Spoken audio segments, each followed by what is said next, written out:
Hey guys, what is up? It's Dusty here, and welcome back to another crypto video. And today we yet again have a ton of interesting crypto news to cover.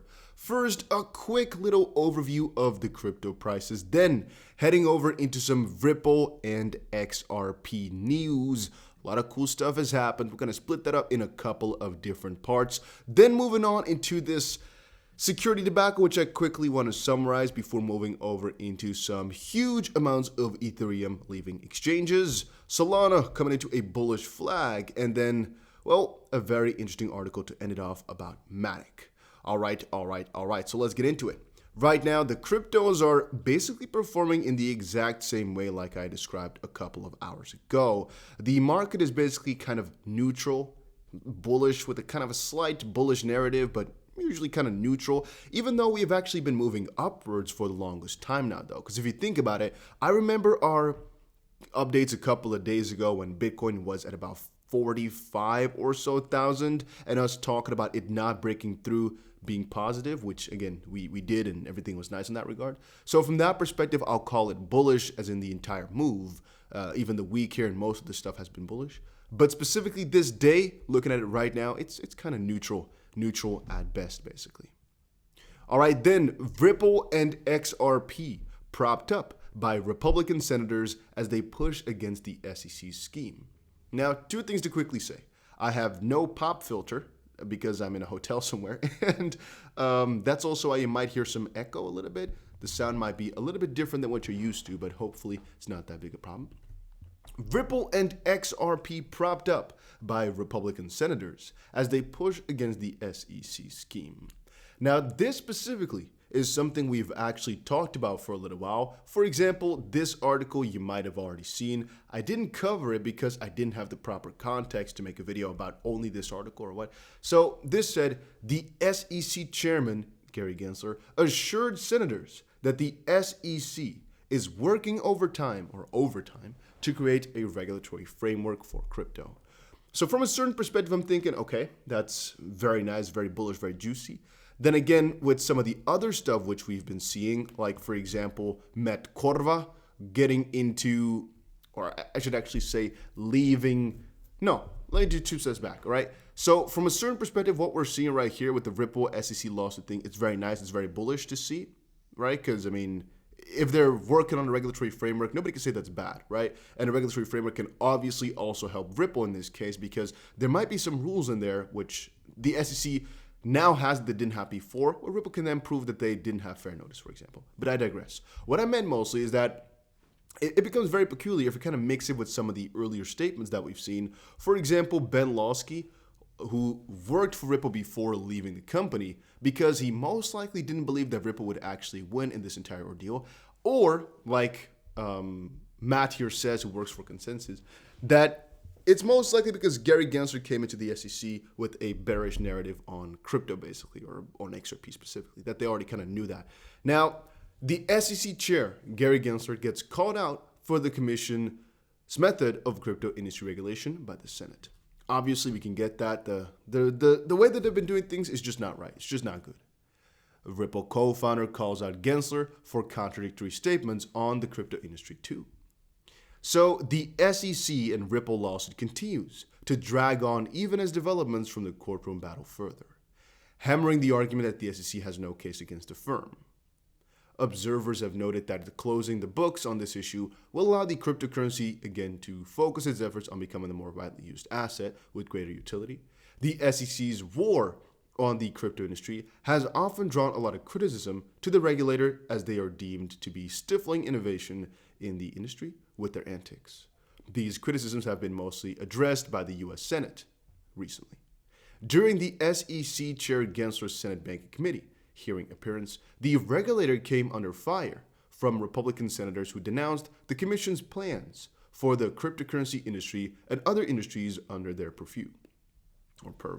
The most vocal of the critics was Senator Pat Toomey, whom we've addressed and talked about a couple of times by now, who called out Gensler for trying to regulate digital tokens through enforcement.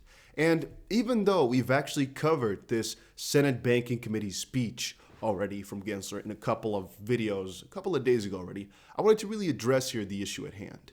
even the senators are now noticing the SEC is trying to do two things, which is enforce and make rules that way, because if you have enough cases under your belt, then people know the rules kind of, right? Because even though there are no rules, if you're suing people for something, they get the picture, they get the idea. Second of all, and that from a certain perspective might be more important, they're trying to get everything under their belt. So as it currently stands, the SEC is basically trying to make sure that every crypto thing, so crypto exchanges, crypto this, crypto that, fall under the SEC's policy, which is very peculiar because he should also work with the CFTC and a couple of other instances in the United States. He added that the SEC hadn't been transparent with market participants, which is a key piece of evidence for Ripple, I think, in the case. If they can show the judge, even Senator Pat Toomey here in this official Senate Banking Committee thought that the rules weren't that clear. He added that he has been transparent with market participants about how it determines whether digital assets are securities subject to tough investor protection rules, which once more is very debatable because if those rules are really out there to protect investors, then why wouldn't you tell them what to watch out for? Why wouldn't you tell them exactly when a project is not something you should invest in? That's the most logical step in my opinion. You tell them what they should watch out for. It's better to prevent than to try to remedy the situation once it's already occurred, right? So that's my personal biggest complaint about the way that they're doing things. If you're suing a company for doing something wrong, it's already too late. People have already lost money in that sense, right? So they're trying to kind of get back, but who are they getting it back for? For themselves? Who else? Because people are not getting their money back. So yeah. And that, of course, became a lot more vocal with the help of Coinbase. And now we've been shouting a little bit that a couple of these reporters that are popping up left and right could also make this a lot of a bigger case. So I'm kind of excited about that. All right, this specific part though, guys, I talked about it previously, but let me reiterate exactly what it meant. It meant that if there is a crypto, right, what it says here in this regard, if there is a crypto like Ethereum who was considered a non-security before, so for example, Ethereum right now is fine, right? If Ethereum transforms from Ethereum 1, which it is right now, to Ethereum 2.0, which for example is proof of stake, it could actually be that the SEC decides that, you know what, it's actually a security anyway. That could be, and that's really, really kind of funny if you start thinking about it, about the idea that there's clarity, but then again, there also isn't because you don't know exactly what constitutes as wrong. But here's, for example, Joe Lubin, 2020, November, saying, coordinating the genesis of Ethereum 2 has been no small undertaking, involving 5 different client teams, researchers, auditors, and a whole community of testnet validators, each 2 economists and security experts sharing critical knowledge, master of execution by Danny Ryan. Some people have been pointing out once it gets to Ethereum 2.0, it's becoming more centralized, and so maybe it's going to become a security at that point then, right? Because right now, all they have is the ICO, but they disregarded that. So, well, then maybe in the newer system, there's something new that they can think of. And it's actually possible then in this future that it actually becomes a security, which is very, very peculiar. So then to kind of keep the topic on Ethereum, over $1 billion in Ethereum exits crypto exchanges in 24 hours. What does this mean for Ether? I have shared this a couple of times ago or a couple of times before on my channel. Huge outflows are bullish. However, they're not as bullish as some people make it out to be.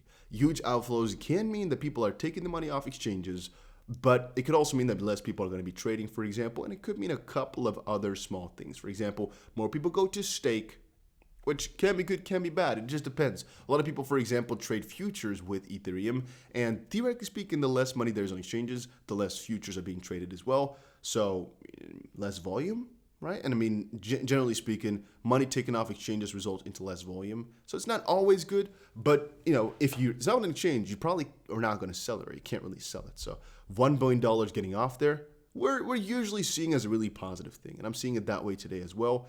People are saying, oh, so much money is flowing out of the Ethereum exchanges or exchanges for Ethereum. That's actually true, though. If you really look at the numbers, which I don't have fully in front of me right now, but I've checked it out before in one of the videos, I think like 4 days ago. What we checked out is that there's really this notion going around now that Ethereum, because it turned inflationary and because more and more people are going to need it because the network keeps getting bigger and because it gets more and more expensive by the time and more gets taken off, that there's going to be this kind of this demand problem where there's kind of a supply shock because there's just not enough people giving it because too many people need it. Very interesting thought, but it becomes more and more true as we see more articles like this pop up.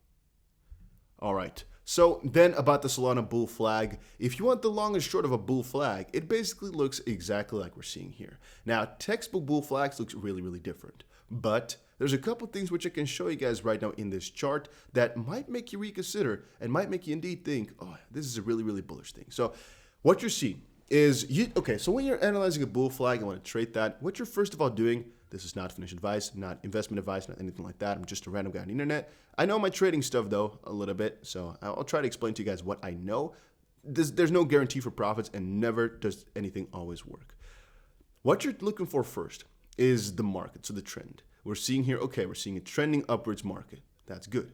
Now, what we're noticing here is it's going kind of a parallel downwards. So it's basically a little bit of a cool off period, right? We have a very important support where it's bouncing off from most likely. This can be a critical factor, not necessary for a bullish flag, but the flag basically looks like this. You have the pole, which is the bullish influx, right? The trend that we've seen before, it's bullish. So this is the entire flag.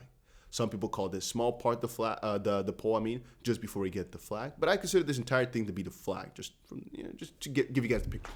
Then, I keep messing up my flag and poles. This entire thing is the pole. Some people say the last influx is the pole, but we get the entire thing as a pole. Then the flag, it basically looks like a flag, right? Because it goes down a little bit.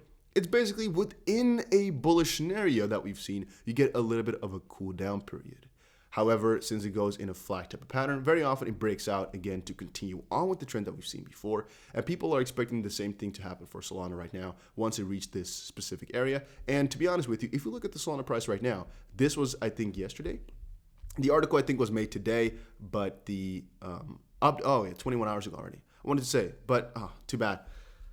I actually didn't think about it fast enough, but it was very logical, and I guess the price already moved in that direction as well, about 162 right now. Because generally speaking, people are just really, really bullish on Solana, but the price was a little bit down because, well, people have to take profits, and sometimes there's uncertainty if something goes up too quickly, so it needs to cool down a little bit, which is what we saw.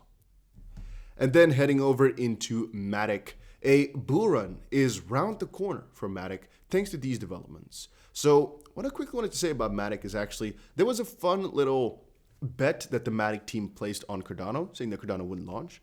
But that's besides the point. A lot of people hated them for that one. My own conclusion is Matic is actually busy so crazy much for just making the Ethereum ecosystem better. If you look at the real price, the analysis of it, okay, that's fine. But I like to more think about this one from a, real utility perspective. Matic is huge, right? Polygon, Matic. It just makes things so much better. I showed you guys a little while ago the numbers. For example, sending Ethereum, okay, $25 for example. Sending it through Matic/Polygon, 40 cents as an example, right? Just makes things so much better. And you can use it on a ton of different places right now too, because it kind of spread everywhere when they went to their newer phase, basically. But guys, this crypto I am really, really excited for. I keep telling you guys. And even though I'm not saying you should ever buy anything or sell anything, I'm just saying I am pretty excited about this crypto. And I do believe that if we look at the aggregate of things in the longer term, this is also going to be one of those things which is going to kind of climb up piece by piece by piece by piece and just keep getting kind of a little bit higher and higher and higher. Same thing that VeChain is kind of doing, where VeChain just keeps climbing a little bit higher and a little bit higher. I think that Matic is also kind of on the same notion, even though Matic is a completely different sort of crypto, all right? Does a completely different thing. All right, guys, but that was it for today's video. Hopefully you all enjoyed it. If you did, make sure you press the like button and subscribe. And always let me know in the comment section down below what type of crypto you'd like me to do an update on next. And we might do that next video.